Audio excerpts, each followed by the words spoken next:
Good morning, everyone. Happy Monday, and welcome to Faith Family Focus. I am Faith Suggs, one of your co-hosts, a former Duke women's basketball graduate, and now CEO of social media and branding of my own company, Brand by Faith. And I just partnered actually with Huron Media, who also does name, image, likeness work with student athletes. So if you know a student athlete, let us know. This wonderful man next to me, though, with the Jets jacket on, is my father, Schaefer Suggs, former NFL player with the New York Jets and the Cincinnati Bengals, and has also served as VP and on the executive board with the Chicago RPFPC, also known as the chapter of the NFLPA. Dad, good morning. How are you? Happy Monday. Good morning. You almost don't even have to read that anymore. That's pretty good. I always read it. I got 6 scripts now that the huddle's moving. The huddle is live in air. We had our first episode actually last Wednesday. Congratulations. That was an outstanding show. I just was just sitting back watching it. I thought it went really well. I'm so excited for you. Thank you. I don't want to steal your thunder, but if you want to continue talking about it, it's okay. Yeah, good morning, everyone, though. But the huddle, I started my show, the one that's solely hosted by me. And we try to pick great guests to bring to the huddle. We air every Friday at 10:04 a.m. Eastern. Yeah, 9:04 a.m. Central. Right here on this platform, same Facebook, everything, but just a little spin off from Faith Family Focus to give us some different faces here every Friday. But yeah, no, it was a great show. We had Ashley Nicole Moss, Sports Illustrated's newest digital host, the first Black woman to actually become a digital host with Sports Illustrated of her show Laces Out. She also had a couple big promotions this weekend too, which I'll keep everyone posted on. Good morning, everyone. Say hello when you join us. We like to talk back. But Dad, what's going on over there? Tell us about your weekend. I have some pictures here. Well, as you know, Yale had their first football game against Holy Cross, and one of the traditions is they do the Bulldog Walk, and I got a chance to be there along the side and watching my son walk. Of course, I was yelling out his name, D Suggs, and he just kept looking straight ahead. But it was just an amazing weekend. Unfortunately, we came on the low end of the score. We lost with about 38 seconds left in the game with the field goal. Holy Cross, they have not missed a beat. They've had 2 games already, and but I think we will get some momentum. But it was so nice to be at a college football game. It was so nice to see your brother on the football field warming up. Of course, he didn't get a chance to get on the field. He still has to, buy his time, but he'll be ready even if he don't get to go. So it was just a really nice. Got a chance to go out to dinner with him, and it was a magical weekend. You know how proud I was, right? Yeah.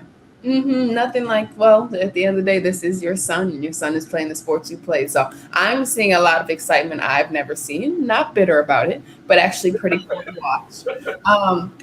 But it looked like a lot of fun. Good morning, everyone. Thank you for joining us right now. Say hello. Yeah, it looked like a lot of fun. Again, we were just talking about Schaefer's trip to New Haven this weekend to go see Yale play Holy Cross. Did you have any other pictures, or you just got the one? Well, I uploaded maybe 15 photos this morning to our StreamYard. And, if anybody wants to join and see any photos, they're all over Schaefer Suggs' Facebook. Don't worry. And if you guys aren't connected with your host on Facebook, please do so. We share a lot of information about the show there, but please check out about his weekend at Yale. Pretty cool. And at least you got to see a great football game at the end of the day. At least it wasn't a blowout. I know we would have loved a blowout, but it's always fun. We can get a little thrill in there. Yeah, they went up 14-0. It was. I saw that. And I remember you texted me saying, "Are Yale that good, or is Holy Cross?" And right after that text, the tide changed. And, well, they went to halftime. Halftime was 14-10 at half, and we just could not. We could not stop. They had a couple big passes, big plays, and a quarterback that was a real strong runner. But again, it was an amazing weekend, and I just can't wait to get back there to see it again. Yeah. Was there a lot of people there? What would you say it was kind of like as a college football game post? Well, traditionally you would think in the environment of college football there'd be a lot, but not. It wasn't a big, huge crowd. I don't think Ivy League games, unless it's a Princeton game or Harvard game, probably looking at about 20,000 there. But it was It was a big enough crowd. Holy Cross had a nice, Holy Cross not very far away, so they had a nice attention crowd. But it was a good game. It was a It really was. good game. Yeah.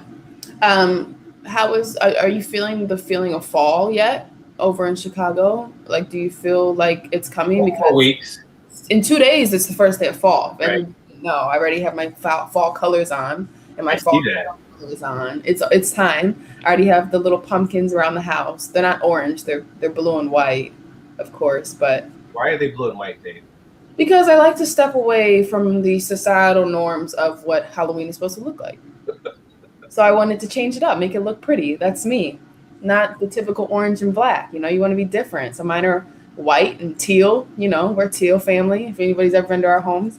Yeah, it's white, teal, sparkles, Okay. different.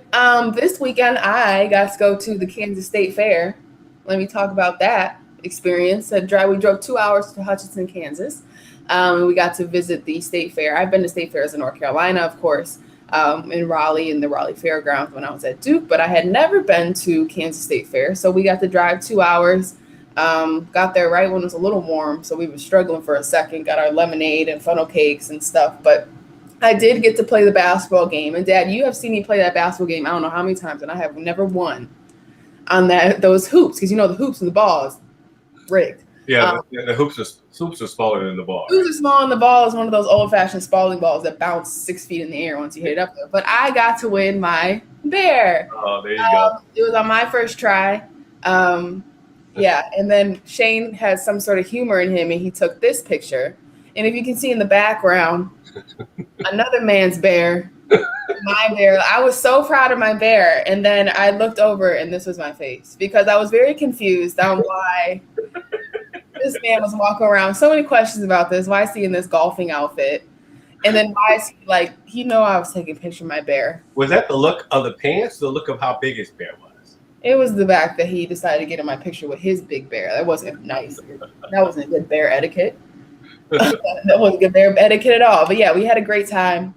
If I don't know if everybody has seen their state fairs. I don't know what's going on in the rest of the country, but I believe that North Carolina closed up their state fair. But if you get a chance, go do some fall outings with your family. Go get out. We did it all the time as a Suggs family. We saw Halloween. We went to go pumpkins. We did this. We did that. So it's the best time of the year when it's not too cold, not too hot. Make some memories. But Dad, college football is kicking off. We watched some great games. A wonderful game last night for the NFL, the Ravens and the Patrick Mahomes Kansas City Chiefs. I mean, Patrick Mahomes is doing stuff nowadays that we don't even know is amazing anymore, because he's been doing it for so long. Like the announcers are so immune to his skills. And then Lamar Jackson was just unbelievable as well. You just can't stop him on the foot. It was unbelievable. Great game. Yeah, it was. It's amazing. It was one of the best football games I've seen. Two amazing quarterbacks. Lamar Jackson was out of his mind. Just really good to see. We've had really great football games. And unfortunately, we don't spend too much time on the Jets.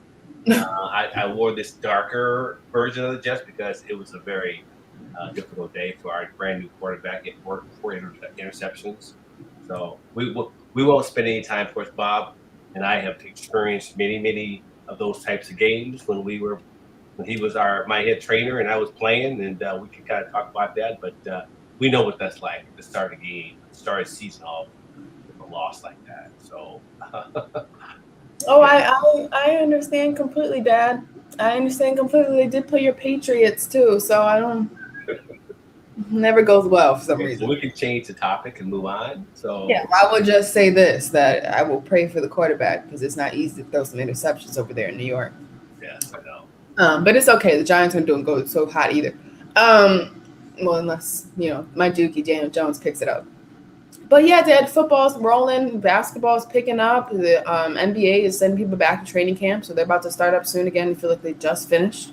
But basketball is picking up. First day of practice for NCAA basketball is picking up as well. So pretty soon now, like we always say, we're headed steam head into some sports. It's going to be an exciting year. Talk about some fun stuff, I think. But Few things. We don't know what our show for next week, for the end of this week, for Friday, the huddle at 10:04 a.m. Eastern is yet, but I will surprise you all soon enough with who our guest is going to be and what the topic is going to be. But then again, I hope to see everyone on Friday at 10:04 a.m. Eastern for the huddle. But Dad, give us a little rundown. We have a guest today.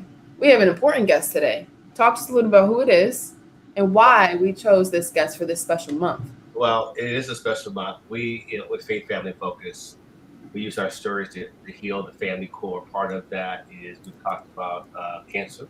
We've experienced that. We've talked about mental illness. We've talked about a lot of things. And the one thing I really wanted to touch on is recovery. And this, if you don't know, September is National Recovery Week and the Recovery Month. And I wanted to, when we actually sat down and we put down topics over a year ago, I did want to spend a couple of shows on talking about recovery, and this is the appropriate time. And I have an amazing friend, former trainer with the New York Jets, Buffalo Bills, Bob Reese, who, man, there's so much. I don't want to spend too much time talking about his accolades because we'll talk about that when he gets on the show. But I do remember the first time I met him. We were playing the Buffalo Bills, and there was this man screaming at me, calling me a cheap shot artist because I was beating up on Bobby Chandler, and couldn't figure out who it was until the following year. I go into the training room, and I have this brand new trainer called Bob Reese, and guess who was yelling at me on the sideline? It was Bob Reese, and we built a relationship from that point on. But Bob is a phenomenal person. He has over 25 years of long-term recovery, because obviously that's something that I can relate to. And I just thought I wanted to bring on guests that supporting what's happening this month with Americans, to reaffirm our commitment to helping those that are trying to overcome substance abuse, recovery, alcohol abuse. Bob has 2 amazing books, and this one I read a lot of it on the plane, Thriving in Recovery. And then he has another book here that we'll talk about, and that's Develop the Winner's Mentality. Yep. And both these books are amazing books, and I just felt it was a good person to bring on, not only just because of my relationship with him, but what's going on in our world with the stigma behind mental illness, the stigma behind, not talking about things like recovery. And of course, I just thought it was important to bring and have 2 really good guests. I have another special guest coming in on Monday that will also share his perspective on it. But so what I like to do, if you want to take a break, or we take a break and then we'll bring on a nice video of Bob for about 3 minutes, and then we'll bring this amazing man on the show. Yep.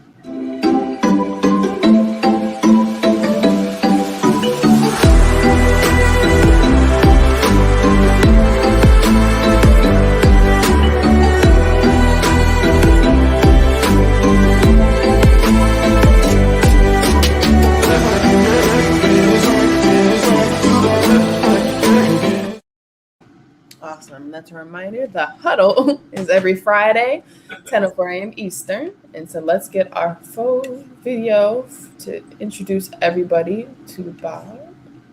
Okay. Let's just start with you introducing yourself.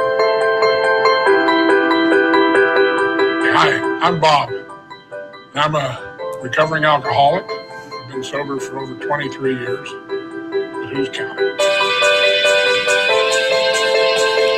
By the time I reached my 40s, I was a functional drunk. I was holding down a high-profile job as the head athletic trainer for an NFL football team. And the NFL was, especially at that time during the 70s and 80s and early 90s, very much a drinking culture. I began to have blackouts. I wouldn't remember going to bed. I tried quitting several times, but I always started back again, and I could no longer function. I had an embarrassing moment at a convention, and I had the opportunity to either go to rehab or be fired from my job. So So I spent 2 months in rehab. It was very difficult. The next year, the first year in recovery, was the hardest thing I ever did in my life. I didn't realize how low on a scale of 1 to 10 I really was until I got sober. Until I found out what a real 10 on a 10-point scale meant. I'm Bob Reese. I'm an associate professor of psychology and director of the health psychology program at Jefferson College of Health Sciences. I'm a member of the research team of the International Quit and Recovery Registry as part of the Virginia Tech Carillion Research Institute. We're calling you, as a person in recovery, to help us help others. We need your stories of triumph. We need your knowledge so that we can spread it out to others. Join quitandrecovery.org. Wonderful. Love that. Okay. And without further ado, let's bring on our great guest, Bob Reese. Good morning, Bob. Here he is. That was amazing. It sent chills through my body, and it just resonates so much to me. And I really appreciate you. Welcome to Faith Family Focus. Thank you very much. I'm proud to be here. Honored. Yeah, Bob, so before we dive into everything wonderful, can you give me a story, your favorite Schaefer Suggs story? Because I love to do this with all of our guests so I can get kind of an inside scoop. Because what I'm learning is, since we started this show about 1.5 years ago, is that there's a lot of things I don't know about my father. I hear a funny story every single guest, I believe. So what is your Schaefer Suggs story? Well, my first memory, as Schaefer has already shared, was him. He was a fierce hitter as a safety and a corner. And that's why he got moved to safety, I think, because he could hit so well. They might run him out of the league these days, the way he used to hit. But Bobby Chandler was one of my guys that I took care of, and he's a little guy. He was a great receiver, he had great hands, and he was insanely fearless and would go across the middle and catch the football. And your dad had the ability to time his hits. So I was yelling at him, you cheap shot, And so when I got to the Jets, I guess that was the next year, wasn't it? Yes. Yeah, the next year, I was the assistant athletic trainer at the Bills, and I spent 5 years there. And so then I was the head trainer for the Jets. And so that was how we got to know each other in person. I reminded him, or he reminded me, I can't remember. I don't think he knew it was me initially that was yelling at him. But the first, beyond that, the first thing I remember about your dad was we used to go through this whole big, with our physicals and stuff, we used to go through this thing where we would get the body fat. That was a new thing back then, and we had a therapy pool at the Jets, and these guys would come in and they would take measurements, and then we would weigh them, and then we'd put them in the pool and weigh them in the water to get to determine their body fat. They would go through all these calculations, and your dad had about 2% body fat, and that's beyond fine. Okay, I mean, not only was he ripped, but he was. You could almost see the muscles through his skin, and the doctors were concerned that he didn't have enough fat. That he's gonna get hurt because he doesn't have enough fat, or he's going to dehydrate, or whatever. So that was, I had to put this flag up in my head. I got to keep an eye on this guy out on the field because he's all muscle. But other than that, I don't really have any great stories other than I admired him as a player and his dedication. And, instead of calling him a vicious hitter, now that I was on his sidelines, I would say, way to hit him. Way to hit him, Schaefer. So much makes sense, Dad. I love the body fat story because how we measure body fat has changed so much throughout the years. And it's funny that they used to get in that pool and try to do the calculations that way. Yeah, Now, it was a little overkill at the time. It was. It was new, though. It's new. That's funny. Well, he did tell us that story. He told it was 1.5%. So I'm seeing now that it was a little different. But it's okay, Dad. You always, express your stories a little larger. Well, it may have been the next year. It actually was lower than that. It was actually under 1%.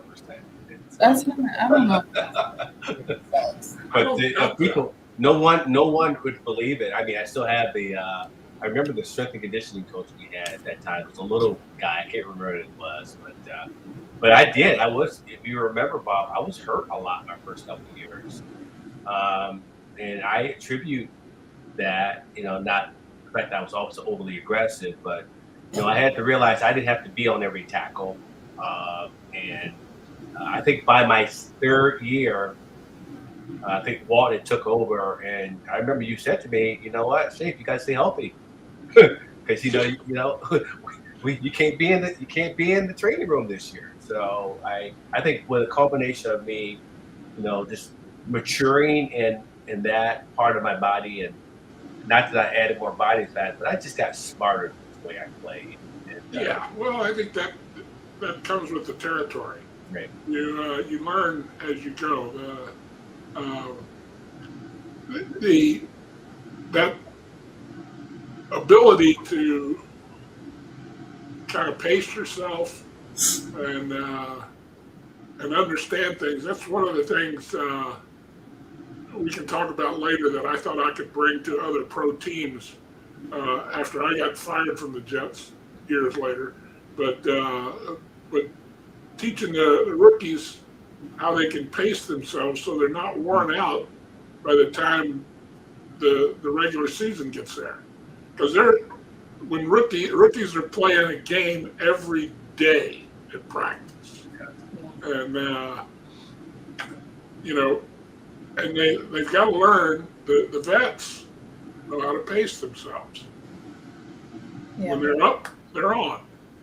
Mm-hmm. When they're not, they relax. Yeah. And so, you did that. You had a shoulder injury or something early on. Yeah. I got in that car accident coming to training camp, and that whole second year was just full of injuries. But then my third year, I think my third year was my first full year where I actually, and I remember that conversation you had with me. I mean, those are injuries that I couldn't help, but I just got smarter, those are things that you probably don't remember, but as a trainer, I mean, both you and Pepper, Pepper's been on the show, were just really not just good trainers, but you really mentored us. Pepper was new to the league, and I saw your relationship and just learning how to navigate through a lot of not just the on the field stuff, a lot of the off the field stuff, and as we pivot into our topic, we can kind of relate. But the question I wanted to ask you is, I read your book, most of the book. I mean, I was able to bounce around. It was just amazing. It just brought me right back home to that 76 to 81 years, and a lot of the stuff that a lot of people couldn't see, I was right in the middle of it. And just knowing that later on I struggled with with my issue, and I was able to be blessed with recovery. But through the lens, could you share? We were in the same workplace. What was it like to get to a place of recovery? Oh, well, for me, of course, I went a long time after you were gone before I got into recovery. Uh, and the what got me mostly in trouble was the fact that I had I could drink a lot. And I could hold, I guess what you'd call hold your liquor. And so I drank a lot when I drank. And I'll have to say, I think I share in the book that I got into daily drinking in Buffalo. Yeah. At night, you drink, and because Buffalo has miserable weather. Mm-hmm. I mean, I'm not going to sugarcoat it. It is. It's always overcast.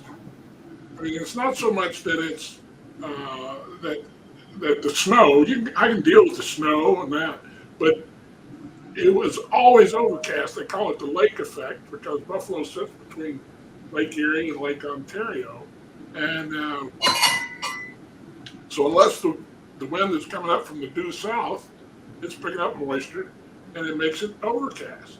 So you get a little burned through in the afternoon, about 3 or 4 in the afternoon. They'd call that a sunny day in Buffalo. And so you just, especially without the season on, there wasn't a lot to do. Buffalo was proud of the fact that they had more bars per capita than any other major metropolitan area. I don't know if they still tout that, but at the time, that was, in retrospect, I can see why. But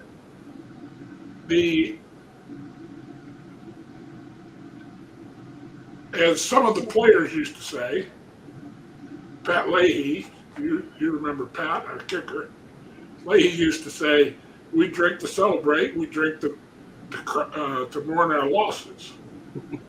We drink. And that's pretty much what I did. And I had coaches I drank with, I had players I drank with, and if nobody was around, I drank with myself, So getting recovery was really, it took a knock in my face. As the video alluded to, I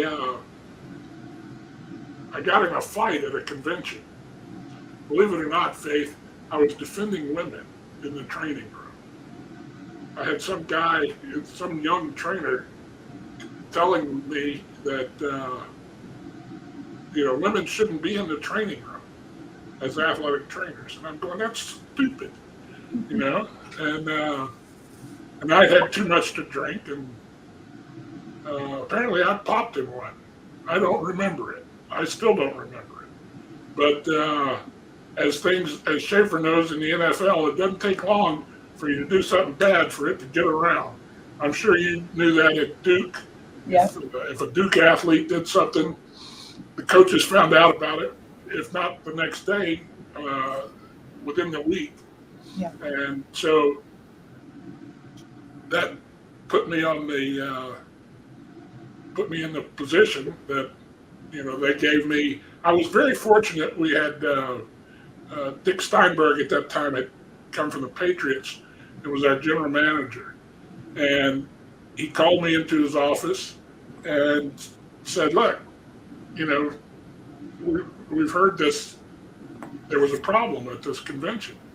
And I said, yeah. And so I told him, and he said, well, look, I don't want to lose you. He said, because I've been in this league a long time, and you are the best athletic trainer that I've been around that can predict when guys are going to be able to play well again. And I don't want to lose you. So we're going to send you out and you're going to get evaluated. This was in January. So the season was over. Season was always over in January for the Jets. You're right. Yeah. But at least when I was there, 20 years, I think we may have played a couple of times in January. But anyway, it was, I was fortunate. And one of the things that hit me is that initially I thought, well, I'm the guy that sends the players to rehab. So I know how this deal works. And I said, so I'll go and I'll do outpatient stuff. And and I went out and I got evaluated and they said, we're going to bring you in for inpatient. And I went, oh, that didn't work well. And so I was in, and as we're closing in on the fourth week in rehab, they said, we're going to keep you another month. And I was like, oh, wait a minute, this is not cool. And so that second month was extremely valuable to me. I mean, before then I had come to realize I'm an alcoholic. But the second month was, I came to realize I didn't have control, and that was a big thing for me, because I always thought I was in control and I could do it, and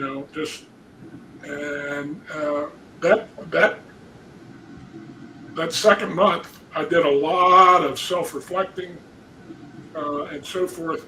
They used to have us at that time. We filled out one of those little composition books. You're supposed to write your drunkalogue in there. You can see from my book, Schaefer, how thick mine was. So a lot of it I took from that book. I filled out 3 of them. Yeah. So it was,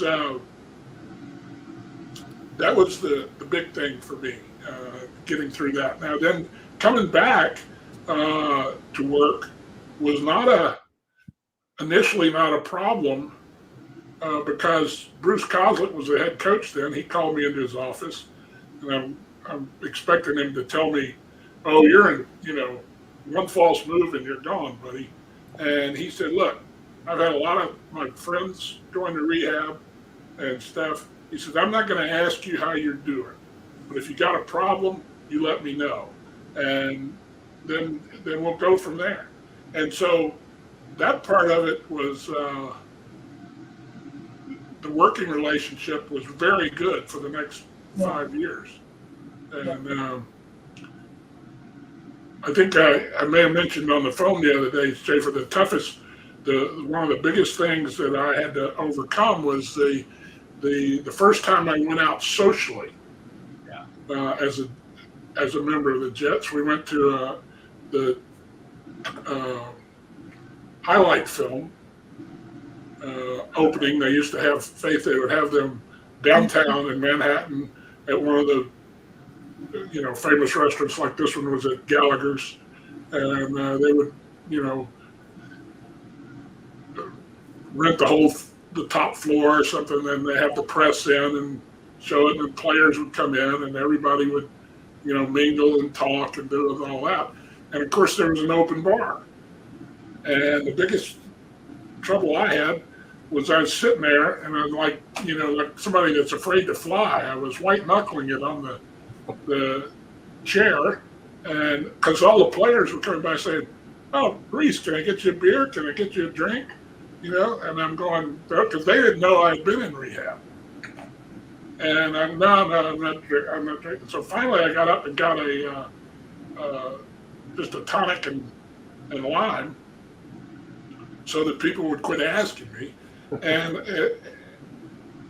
I shared, when I got the drink in my hand, the whole compulsion to get a drink just went from a 10 down to about a 2, and that was, I learned that early on. So whenever I was went somewhere socially, I would grab a soda or something and have something in my hand, and it made a big difference.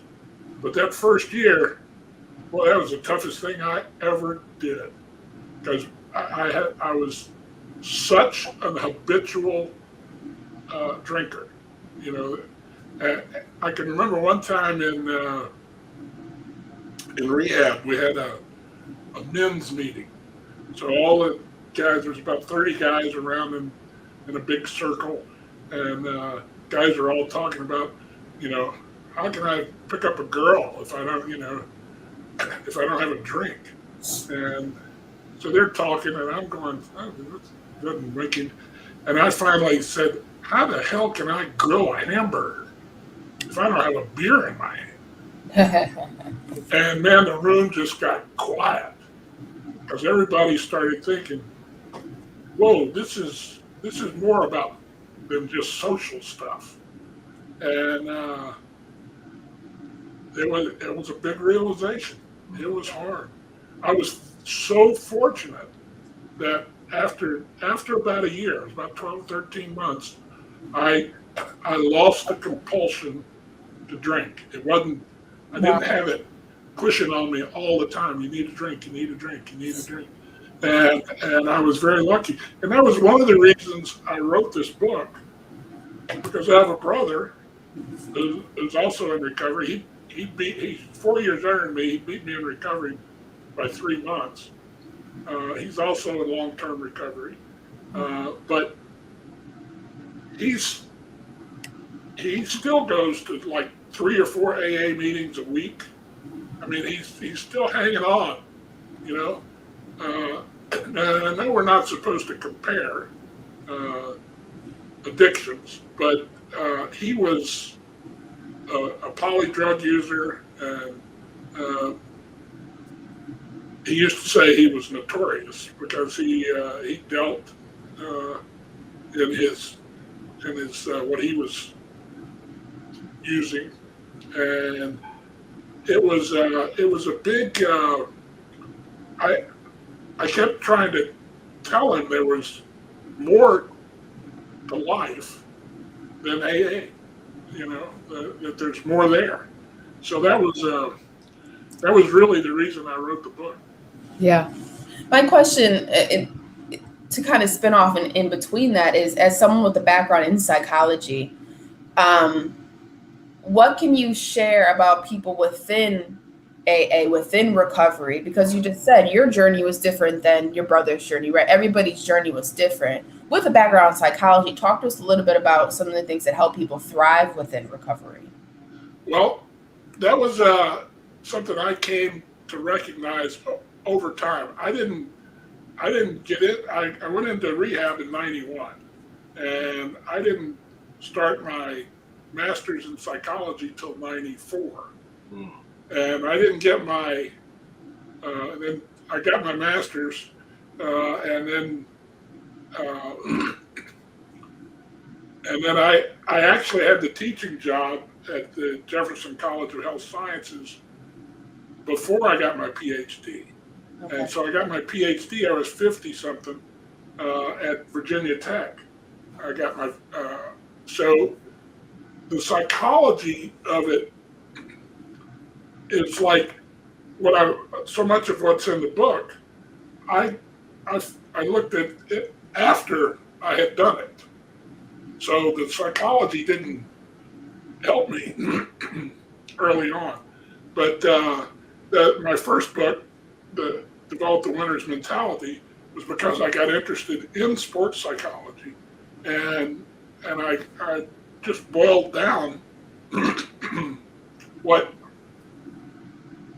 everybody in sports psychology was teaching.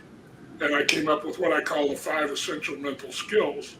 And it's goal setting, visualization, energy management, which is stress management, and then, excuse me, effective thinking and mental toughness. And, today in positive psychology, they call the mental toughness grit. Okay. And so those are the things that that they were teaching or using in sports psychology at the time, and they still do. I mean, it's the bedrock. I'm sure, Faith, you've excuse me. I'm sure you got a lot of it, whether you realized it or not. And but the thing to me that helps is the learning how to think effectively. And so if you can get by that, and the simplest way to do that is with self-talk, positive self-talk. And it's not walking through the park with rose-colored glasses on, pretending everything's okay. It's how do you change? If you can change your talk, you can change how you think about things, which in turn changes how you behave. Wow. So one of the things, it's in there. It's actually in both books because it's so important. I took it out of the first book and put it in the second book. But one of the things that I stress to my students is the concept of self-talk and how important it is when you listen to somebody talk, when you listen to what they say, and so, for example, if I've got a student that says, "Yeah, well, I'm no good at doing this. I'm no good at writing. I'm no good at math." So well, change that around. You can be good at it. You may not even want to be good at it, but that's beside the point. You don't have to say you're bad at it. So that's not one of my strengths. And the way to do that is with a little rubber band around your wrist, and you snap it. Yeah. And that's I learned that at a sports psychology conference, and that was way back. Oh God, I can't even remember. In the mid '90s, at the University of Virginia, and the idea is the best thing I can do is give you an example of like a golfer who hits a bad shot, and if they're not, even if they are a pro, a lot of times they'll start beating themselves up. Oh God, I'm terrible. I'm awful. I'm going to lose the thing. You snap the rubber band. Say that's not me. I'm not like that anymore. This next shot is the most important shot, and I'm going to hit it great. Now maybe you don't, but you've got to have that attitude, or you just kind of keep going down the hill. And I used to say with golfers that I had a guy that was a 10 handicap. He wanted to win his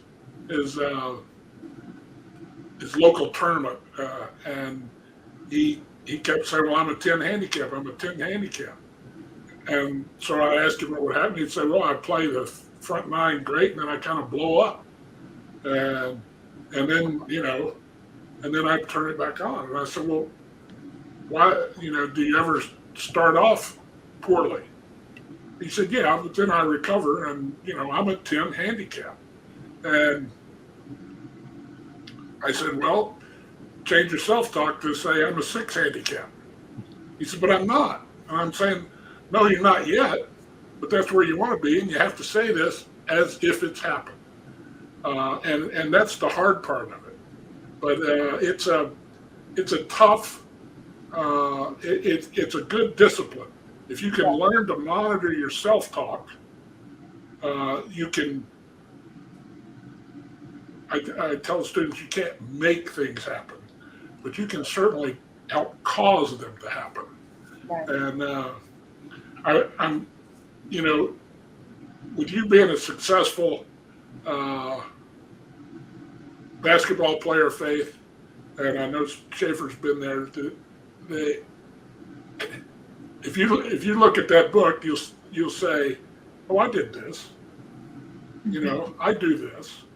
Because you do. There's and now it's kind of the coaches have embedded a lot of this stuff in what they teach too. Yeah. Yeah. So you guys turned on the switch, and I used to have when I did corporate work, I used to have a mentor that said, "Bob, they asked for a drink of water, and he turned on the fire hose." So where were we? Yeah. Well, I think actually I've heard the rubber band tactic. My major actually in college was psychology, and I took a bunch of classes from here to there. And one of the biggest things was I took a class regarding addiction and recovery, and we spent some time within rehabilitation centers around North Carolina, and a lot of it was seeing the process throughout rehab turning from the center's control to the person's control the longer they were there and the longer time. How does, as humans, it's hard for us a lot to face self-discipline and to have that self-conversation. For you and for a lot of the stories you've come across and people you've come across regarding recovery, how did developing the winner's mentality kind of aid in this process?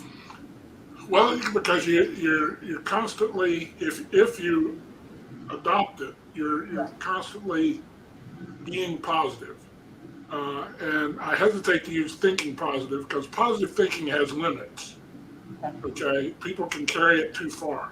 All the self-help gurus and so forth, a lot of them carry it way too far, And but you need to have that as part of your base of being able to think positively. I mean, sometimes things don't go well, and you can't pretend they don't. So you have to recognize that things aren't always going to go my way, Right. and that's one of the reasons I got involved with positive psychology, which is the Thriving in Recovery book. The whole back part of it is all about the things from the interventions you can use from positive psychology to help you, and so it's the positive psychology says that you want to be able to work toward things in a positive attitude. And Marty Seligman, the kind of the father of positive psychology, has done a lot of work with the Army because one of the things that you learn with positive psychology is resilience, and having that being able to come back from something that's a defeat, that you haven't done well, or a mistake you've made. How do you come back from that? And I think Schaefer would probably agree with me that as people in recovery, former addicts, we can beat ourselves up better than anybody else can. I know that's my case. I can certainly beat myself up, and it's being able to take it and do something with it on a positive light, and that's the essence of what the Thriving in Recovery is about. Yeah. Well, one thing I see a lot is within athletics and within sports, a lot of this self-discipline and positive thinking and positive psychology comes along with, a lot of the things we deal with as athletes, which is, the belittling of oneself, the disappointment in oneself, or a lot of people use the preparation for failure before you've even failed. And people use that as a way to kind of prepare themselves so they're not let down, and they're eventually, disappointed if they do fail, and then surprised if they achieve something. And it's interesting seeing the parallels between recovery and the road to redemption, road process for a lot of athletes. And Dad, as an athlete and a former athlete, and then Bob, you can touch on this as well. We talk about the 13th step. Dad, in your process, being an athlete, do you feel that it helped you a lot through recovery, through those steps? Oh, without a doubt. I talked to Bob a little bit about it is not the quantity of recovery, it's the quality of recovery. And for me, and Bob, we're going to have you on the show again on next Monday. Because there's so much more of it that kind of fills in that gap is my relationship with my higher power, spirituality. And Bob touched on that a little bit in his book, with what a lot of people struggle with in the beginning of recovery, their higher power. And that's our slogan: let go, let God. Let go, let go, let faith. For me, was the most important part of my initial part of my thriving in recovery is my relationship with God and my ability to thrive. And that has allowed me to, they talk about the onion peels as years progress, come off your eye and eventually get to a point where Bob knows about the promises that we can actually talk about. And there's just so much. And I can't really, there's not enough time frame to really answer that question. That's why I would love to continue this next week, Bob. If you don't mind coming back on Monday, that's a possibility, because there's so much more here, Faith, that we can talk about. Yeah, I can come back. Good. Okay, awesome. Yeah, because I would love to dive in eventually, because we've walked through the steps and the psychological background through recovery, but also on when people battle that hope and optimism piece. I mean, that to me is something that I always find extremely brave and courageous. But Bob, thank you for joining us so much this morning. I gotta say one more thing. I'm gonna